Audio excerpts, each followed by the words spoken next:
Well, hello there, fellow geeks and geekettes. Do you want to know the secret of the Mandalorian?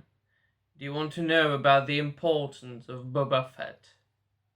Has anybody ever told you about the tragedy of now? Well, you're in the right spot.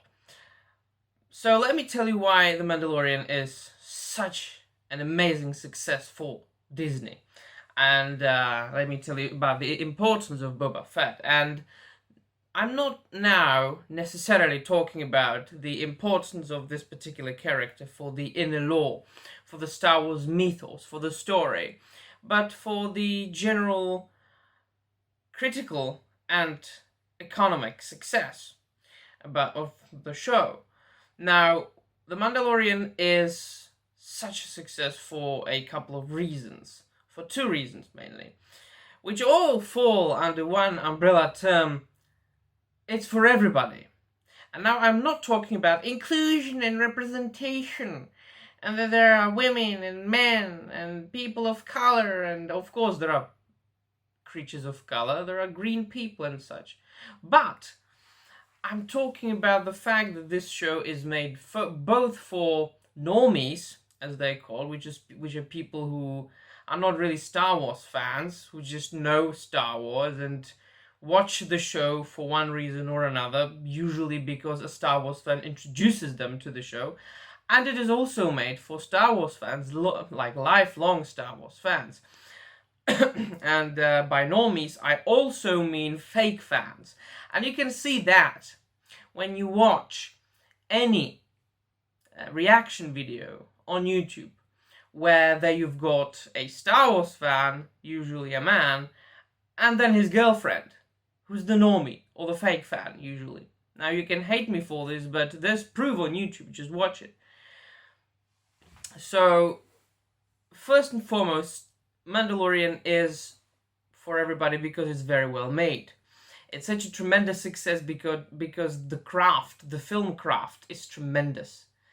It's got perfect scripts, it's got perfect directing, it's got perfect camera. It's just a very good filmmaking.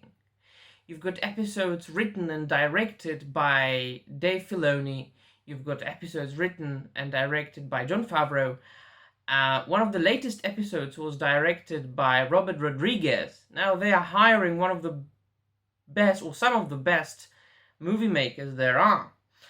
And whether you are a Star Wars fan or not, you are going to like the show because it's very well made, and that's the core of it. You don't need inclusion and representation in anything. You don't need socio-political business in anything. You don't need SJW, LGBT, ABCD, EFG, they, them, and so on and so forth, just, being stuck under your nose for everybody to enjoy it. No, you just have to make a good product, and then everybody will enjoy it. And then, of course, The Mandalorian has one huge thing that will grasp, or that has grasped everybody in the world, and that's Grogu, or the child, Baby Yoda. Like, everybody loves Baby Yoda. That was a very good move. That was a genius move. That was one of the most genius moves in the history of movie making.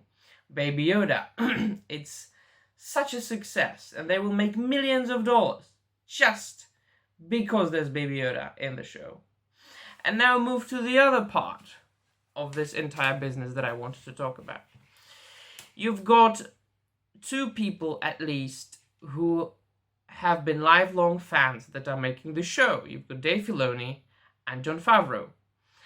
And because these men have been lifelong fans, and at least Dave Filoni was very much involved in the making of other Star Wars TV shows like The Clone Wars, you've got a product that will be enjoyed by the lifelong fans who were very much devastated and disgusted by the sequel trilogy, which was a disaster. It was a disaster brought upon humanity by Kathleen Kennedy.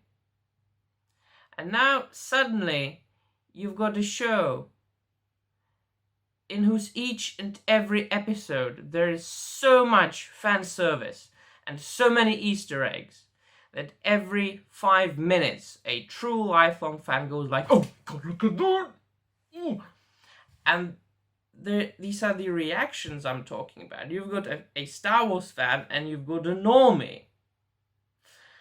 A Star Wars fan hears, "Where is Grand Admiral Thrawn?" and goes like,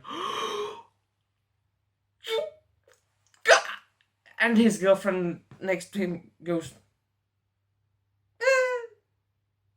Then you've got a true Star Wars fan watching the latest episode of The Mandalorian, when you've got Slave One being pursued by 2 TIE fighters, and Boba Fett just, clicks a couple of buttons and he opens the contraption at the back, and it opens, and you've got the seismic bomb. And the moment we see the seismic bomb, we go, and it's like instantly it is in our heads already. The sound, the boom, everybody goes like that, So you've got a Star Wars fan going like, "Oh my God, it's a seismic bomb, it's Boba Fett," and you've got his girlfriend going, eh. And then you've got Baby Yoda, and he's like, "Oh, Baby Yoda," and she's like, "Oh, Baby Yoda." So that's the success. Star Wars is for everybody. And now, Boba Fett is very much connected with all this. And what applies for Boba Fett could be applied for each and every single fan service and Easter egg. But in the case of Boba Fett, it's even strengthened by the fact that he has always been a fan favorite character. We could say that it's a bit of an irony, because he hasn't really appeared in the movies that much. He was, all in all, like 3 or 4 minutes in the original trilogy, maybe less. And he was, of course, expanded upon in the expanded universe, which is now Legends, in the comic books and the novels and the video games and such. But there is something called mystery. And mystery is very important for storytelling, because it makes the stories more intriguing and more interesting for the reader, or, for the audience in general. But in the case of Boba Fett, every single Star Wars fan wanted to know what the fuck happened to Boba Fett. And I think it was an unspoken truth among all the fans that Boba Fett never died in the Sarlacc pit. Like, nobody, I have never heard from any Star Wars fan saying, "I'm sure Boba Fett died in the Sarlacc pit." No, everybody said, "No, he didn't die." Of course, there have been comic books and novels written about Boba Fett surviving the Sarlacc pit. But then Disney made them into legends, so it wasn't canon anymore. But people were still like, "I don't care. It's still canon for me. Boba Fett lives." One of the coolest characters in the entire franchise. Yeah. Everybody loves Boba Fett. Everybody knows Boba Fett. He didn't appear much. He was in episodes 5 and 6. He was included in episode 4. Then he was in episode 2 as, a little clone. "Dad, Tanui's here!" And then nothing. And then now suddenly Dave Filoni and Jon Favreau decide to expand upon the character to such an extent that he becomes one of the greatest supporting characters in the show. And you are suddenly getting to know more and more about Boba Fett. So everybody's so freaking excited about that.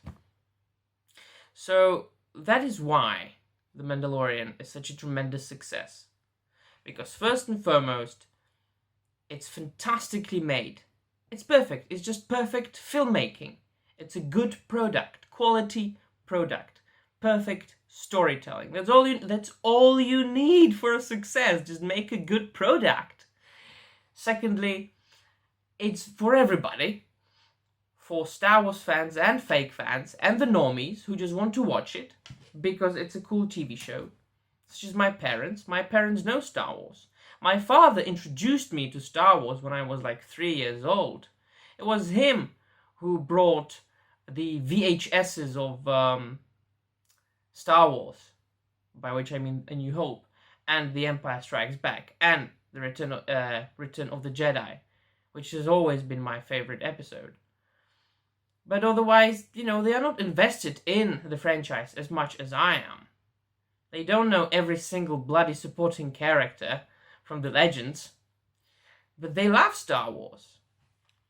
They took me to cinema in 1999 to see The Phantom Menace. It was the first film I've ever seen in a cinema, and that's why I love Phantom Menace.